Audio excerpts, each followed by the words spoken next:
Hey guys, welcome back to my channel and thank you guys so much for watching. So can anybody guess what today's video is on? Does anybody know what's missing on my face right now? So obviously this is an eyebrow tutorial. Yay! I'm finally filming my eyebrow tutorial. I am so excited. This has been something that a lot of people have been asking me to do for quite some time now. So I'm very happy that I'm finally sitting down and doing it. I really don't know why this took me so long to film. I was just waiting to have my eyebrows freshly done, and every time I got my eyebrows done, something always kept me from filming. I don't want to get into it. Anyways, so if you're interested in seeing how I sculpt these non-existent brows, then just go ahead and keep on watching. So in today's video, I'm going to be using 3 eyebrow products. These are the eyebrow products that I always use, not for any specific reason. It just so happens that these were the first brow products that I ever really used, and I just love them so much that I've never even tried anything else. So if you have any other brow products that you like better than these, please share. Let me know because I love trying out new stuff. So the first product I'll be using is my ABH Pro Brow Palette. You do not need this entire palette. I have this because I freelance a lot and I need like every single eyebrow color possible. So for me, this is extremely convenient, but you can just go and buy the powders individually. I'm also going to be using my Anastasia Beverly Hills brush in the number 18. This is my favorite eyebrow brush. I'm like die hard for this. I don't think I will ever use any other brush to do my eyebrows. It has the angled brush that's like super stiff, so it's really easy to create your lines with, and it has a spoolie on the other side. It's the best eyebrow brush ever. I love it. And the last product I'll be using is my ABH Dip Brow in the color medium brown. I don't use this for every day, which you'll see in my tutorial. I use this more for nighttime, for photo shoots, for different things like that, because it is a little bit more long lasting than just the powders. I actually don't use this product every single day. For day to day, I just use my brow powders, but when I'm gonna be going out or I'm gonna be going to the beach or something, I will use the Dip Brow. This is waterproof and it is extremely long lasting. It's just a little bit much for me for every single day. I will show you how I do like my daytime brow and my going out brow, if that makes sense to you guys. So let's get started. Okay guys, so the first thing I'm going to do is measure my eyebrows. I'm going to make little marks throughout my eyebrows, and these little marks are going to serve as my guidelines to help make my eyebrows as symmetrical as possible. So the first thing I'm doing is I'm going up between my nostril and the tip of my nose, like that little line through my nose. I'm making a little mark on the inner part of my brow. That is exactly where my eyebrow should be starting. Sometimes we have a lot of baldness going on in that area, so you need to fill in that area if that little line isn't actually where your natural brow is starting. Next, I'm going to line up my brush with the outer edge of my nose and take it up along the outer edge of my eye, and then make a little mark right there. That is where my eyebrow should be ending, so the tail of my eyebrow should go out that far. Next, I'm going to place my brush in the area where we started, so once again in between my nostril and the tip of my nose. But this time, I'm going to turn my brush to the side and bring it up straight through the center of my iris, and then I'm going to make a little mark. That is where the highest point of my eyebrow should be. So technically, that's like where my arch should be. So as you can see now, I have my 3 little lines marked off. I have where my eyebrow should be starting, where my arch should be, and where my eyebrow should be ending. So I have a really nice little guideline before I even start filling in my brows. So I always start filling in from the bottom of my eyebrows first. I like to map out the shape of the bottom of my brows, and then I'll start working on the top piece after. I didn't show it, but right now I'm using the color taupe from my brow palette. I always usually start with taupe because it's a really nice neutral color and it kind of tends to work on everyone, and it's a good color to kind of map out with. So as you can see, I went from the innermost part of my brow and I'm just making a line as straight as possible to the edge, the outer edge of my brow. I just pointed out a little bald spot that I have there, and I'm going to show you what I do with my bald spots. Right now, I'm just going to continue to make my line as straight as possible and follow my natural shape, but still fill in those little in-between areas that make the bottom of my brow look not so straight, if that makes sense.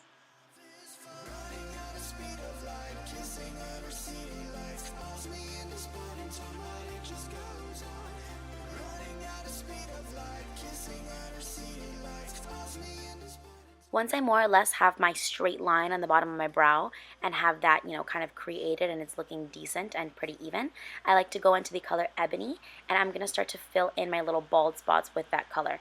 In the bald spots of your eyebrows, or the areas that you tend to not have so much hair, you always want to use a little bit of a darker color. As you can see, once I put that darker color down, it's already starting to look way more straight and way more clean, as opposed to when it was just taupe.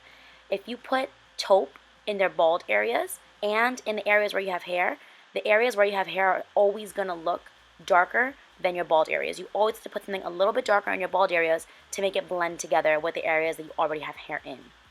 Continuing on with the color Ebony, because this is a bald spot that I have up here on the top part of my brow, I'm going to start from that little line that I created. Remember the line that I created of where my arch should be? I'm going from that line and dragging the product down towards the tail of my brow to start shaping out my eyebrow. As you can already see, it's making a huge difference and it's starting to look like I actually have an eyebrow. I'm using very little product. Ebony is a very dark color, so I like to use a very little bit of product when I start. I'm also dragging the product more towards the front of my brow because you can see that in towards the front area, I don't have very much hair either. I do have some hair, but it's very sparse. So I like to use little bits of product to start to fill in all those areas and really connect it all together. Now that the shape of my eyebrow is starting to come together, I'm going to continue to go into the color Ebony and fill in that area until it's to the intensity that I want it to be. Ebony, like I said before, it can get very dark. It's like black almost. So you want to go little by little with this color and just add it at little amounts at a time until it's to the depth that you want it to be, because it's much easier to add product than to have to take product off. I'm also using the color Ebony to draw the tail of my brow because I don't really have much of a tail, so I want to use a nice dark color when I'm doing that.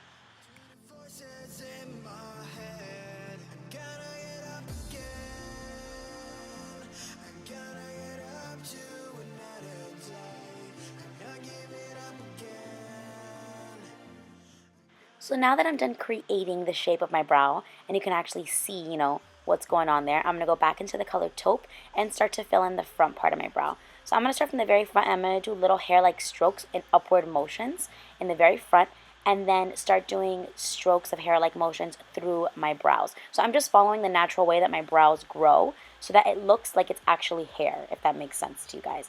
So I'm just going to continue to do that with the color taupe all through my brow so that they don't look so patchy and so sparse throughout. They look a little bit more even throughout the entire brow. So now that my brow is completely filled in, you can see that in my bald areas, it still looks a little bit sheer. So I'm going to go back into the color Ebony and further deepen it because it's still looking a little sheer and patchy when I don't like that. I like it to look nice and filled in and full. So I'm going back into those little areas, as you can see, with a little bit more Ebony and just further building it up until I get it to where I want it to be. So we can already see the ginormous difference between that brow, the one that I just did, and the one that I haven't touched. It's a little crazy, honestly.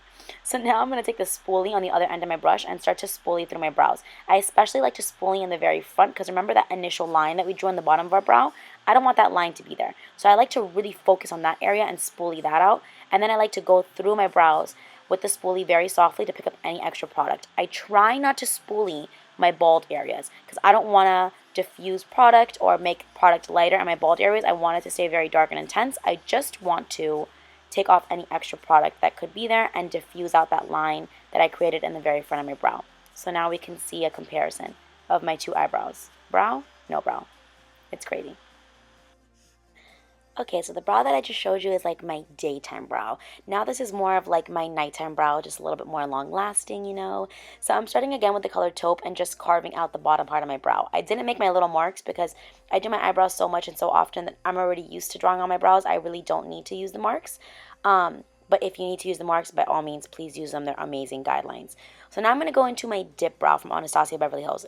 All you need is a tiny, tiny, tiny little bit of this. You do not need a lot of this product. And like I said before, you're better off having to add product than having to take product off. So start small. So I'm going to start filling in my arch area, or the area of my eyebrow where I literally don't have hair, where my arch should be. So as you can see, I'm just doing little stroking motions and connecting that to the tail of my brow to really start to create the shape of my eyebrow. I like using this for nighttime, this dip brow product, because it's waterproof, it's very long lasting, it's kind of like a gel-like texture, so it doesn't fade as quickly as powders do. I don't really like to use this during the day, just because honestly I'm lazy. It's an extra step that I don't like to use. I'd rather just use all powders and be on my way when I'm just going to be running errands and stuff throughout the day. But when I actually have things to do, and I'm going to be taking pictures, I'm going to be out all night, I will use this product because it really does last much, much, much longer. So as you can see, I'm using the same exact technique as I did on my other brow. I'm just using a different product. If you're going to use this product, do not be scared. Please just remember, use little bits of the product at a time. It's an awesome product, and so many people hate it, and they hate it because they're not using it the right way. a little bit of product. That's it, guys. So I'm also using this dip brow to fill in any more sparse areas of my brows. As you can see, I'm kind of filling in the outer third of my eyebrow because I have very little hair over there. So once I'm done with my dip brow, I'm going to switch back over to my powders, and I'm once again going back into taupe, and I'm doing my little hair-like strokes all through my eyebrows to fill them in all the way through. You never want to not fill in your eyebrows all the way through. You always want to make sure that they're nice and filled in all the way through, even if you're using a light color, because that's going to keep them from looking patchy, and it's going to help them to look a little bit more full and, you know, just not sparse. Because sparse eyebrows, you know, that's why we fill in our eyebrows, so that they don't look sparse. So you want to fill them all the way through. So now I'm just going to use my spoolie to spoolie out my eyebrows like I did on the other eyebrow.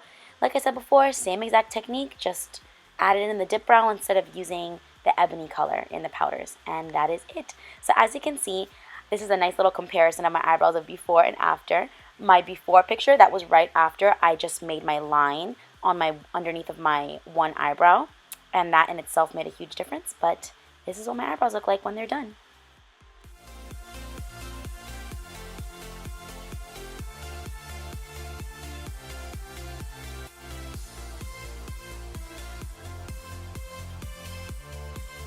And that is it, guys. I know that in this video I made it seem really, really, really easy to carve out your eyebrows and to make really nice straight lines.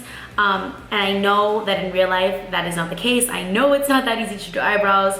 Trust me, it has taken me a long time to get to this point. I just do this so much and I do it so often that it's like second nature to me. But I know for a fact that it can be a little bit tricky, and it's all practice, and everybody's eyebrow shape is different. The best advice that I can give you is to follow your natural shape. That's where I used to struggle a lot with my eyebrows before, because I would try to make my eyebrows like super arched and like try to draw a fake arch and do all these things, and like my natural eyebrows are just not arched. My eyebrows are very straight, and then they have kind of like a loop. Like they're not really arched, they're more like rounded on the outer edges. And when I started following my natural shape, it started to get so much easier for me to do my eyebrows, and I started to like how they were looking so much more, as opposed to when I was creating like a whole, I don't even know what I was doing. I was drawing like a triangle up here. It was looking really crazy. As I mentioned before, this is my daytime eyebrow and this is my nighttime one. I really use the same techniques for both. It's just that for every day, I feel like the dip brow is a little bit too much for me, so I just use a darker powder in my bald spot. And then when I'm gonna be out all night, the darker powder does tend to fade a little bit, or the areas where you have bald spots do tend to fade throughout the day. So that's why I like to use the dip brow, because it is waterproof and it is gel and it is very long lasting. I like to use it in my bald areas when I know that I'm gonna be out all night or be taking a lot of pictures, or, you know, when I just want my eyebrows to be a little extra fleeky, you know what I'm saying? But that is it, guys. I hope you enjoyed this video and I hope it was helpful. If you have any other brow products that you really love, that you have found that you like more than the Anastasia brow products, please comment below and let me know what they are. I'm always looking for new products and trying out new things. And honestly, like I said before, I've never really tried too many other brow products aside from the Anastasia ones, because I just love these so much that I've never like wanted to try something else. But if there's something that you're super die hardcore that you think is so much better, let me know. I would love to see what it is and love to try it out. So thank you guys so much for watching. I'm so happy that I was finally able to film this video for you guys and get it up. If you liked this video, please give it a thumbs up, and if you're interested in seeing more of my videos, then please just go ahead and subscribe to my channel. Thanks, guys, and I will see you in my next video. Bye.